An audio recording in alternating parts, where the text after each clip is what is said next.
আজকে আমাদের recipe egg মহারানি। এই এগ মহারানি ডিমের এমন একটা মুখরোচক রেসিপি যা আপনার একঘেয়ে ডিমের স্বাদকে একদম নতুন করে বদলে দেবে। এই সহজ ও সুস্বাদু ডিমের রেসিপিটি আপনাকে অবশ্যই ট্রাই করতে হবে। বাঙালি স্টাইলে এই এগ মহারানি রেসিপিটি খুবই জনপ্রিয় এবং রেস্টুরেন্ট স্টাইলের স্বাদ পাবেন বাড়িতেই। তাহলে এখন আসুন আপনাদেরকে এবার রান্নার ভিডিওটা দেখাই। আমরা প্রথমে একটা পেঁয়াজ নিয়েছি, পেঁয়াজগুলি আমরা কেটে নেব। তার সঙ্গে আমরা আদা ও রসুন নিয়েছিলাম, আদা ও রসুনগুলো সুন্দরভাবে কেটে ছাড়িয়ে পিস করে রেখেছি। আমরা পেঁয়াজগুলি এইভাবে ছোট ছোট করে পিস করে নেব। পেঁয়াজগুলি এইভাবে ছোট ছোট করে পিস করে নেবেন। পেঁয়াজগুলি আমাদের পিস করা হয়ে গেছে। আমরা এখন দুটি কাঁচা লঙ্কা নিয়েছি, কাঁচা লঙ্কাগুলি আমরা এইভাবে পিস করে নেব। এবার আমরা গ্যাস ওভেনটি জেলে প্যানটি বসিয়ে দেব। প্যানটি বসিয়ে দেওয়ার পর আমরা দিয়ে দিলাম 1 চা চামচ জিরা, 1 চা চামচ মৌরি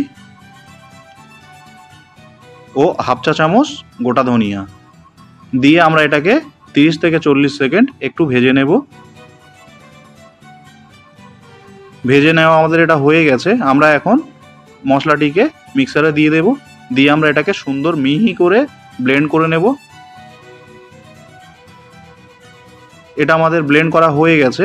আমরা আবার মিক্সারের মধ্যে আদা ও রসুনগুলো দিয়ে দিলাম। আমরা অল্প করে পেঁয়াজ দিয়ে দেবো এর সঙ্গে। দিয়ে দেওয়ার পর আমরা এর সঙ্গে অ্যাড করে দেব কেটে রাখা কাঁচা লঙ্কাগুলি, দিয়ে আমরা এটাকে সুন্দরভাবে ব্লেন্ড করে নেব। এটা আমাদের ব্লেন্ড করা হয়ে গেছে। আমরা এখন কয়েকটা কাজু নিয়েছি, এর সঙ্গে আমরা অ্যাড করে দেব দুধ, দিয়ে আমরা এটাকে সুন্দরভাবে ব্লেন্ড করে নেব। ব্লেন্ডটা সুন্দরভাবেই করে নেবেন যাতে কাজুর কোনো গোটা অংশ না থাকে। তো এটা আমাদের এখন ব্লেন্ড করা হয়ে গেছে। আমরা 4টে সিদ্ধ ডিম নিয়েছি। ডিমগুলো আমরা এইভাবে একটু চিড়ে নেব, 4 সাইডগুলো একটু সাবধানেই চিড়ে নেব। ডিমগুলো বেশি কাটা হয়ে গেলে আবার ডিমগুলো ভেঙে যাওয়ার চান্স থাকে। এইভাবে আমরা চিড়ে নিচ্ছি কারণ ডিমের ভিতরে পারফেক্টলি মশলাগুলো যাবে। তো আমাদের ডিমগুলো কাটা হয়ে গেছে। আমরা এখন প্যানটি গরম করে নিয়েছি, গরম করে নিয়ে আমরা রিফাইন তেল দিয়ে দিলাম। দেওয়ার পরে আমরা একটু স্বাদ মতো লবণ দিয়ে দিলাম। দেওয়ার পর আমরা সিদ্ধ করে রাখা ডিমগুলো আমরা ভেজে নেব।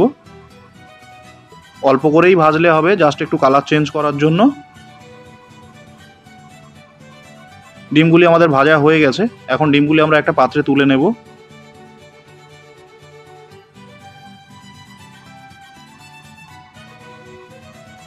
আমরা একই প্যানের মধ্যে আমরা দিয়ে দিলাম কেটে রাখা পেঁয়াজগুলি। প্রসেসটা একটু ফাস্ট করার জন্য আমরা লবণ দিয়ে দিলাম স্বাদ মতো। এখন আমরা এর সঙ্গে অ্যাড করে দেব আদা রসুন ও লঙ্কার পেস্ট। দেওয়ার পরে আমরা এটা 30 থেকে 40 সেকেন্ড আমরা একটু রান্না করে নেব। আমরা এর সঙ্গে অ্যাড করে দিলাম আরও কাশ্মীরি লাল লঙ্কার গুঁড়ো।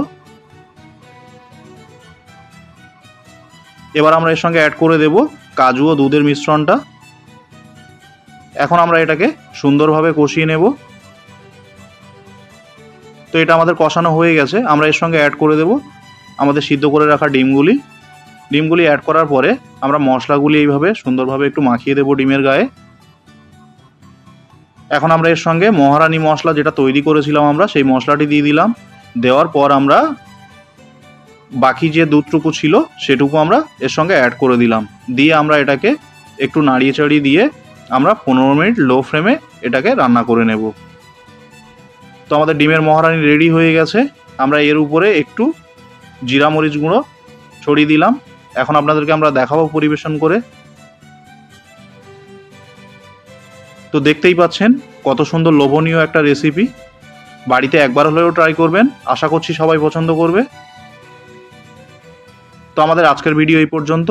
দেখা হবে আবার পরের ভিডিওতে নতুন রেসিপি নিয়ে। যারা আমাদের চ্যানেলে নতুন আছেন চ্যানেলটিকে সাবস্ক্রাইব করে নেবেন এই ধরনের নতুন নতুন রেসিপি দেখার জন্য।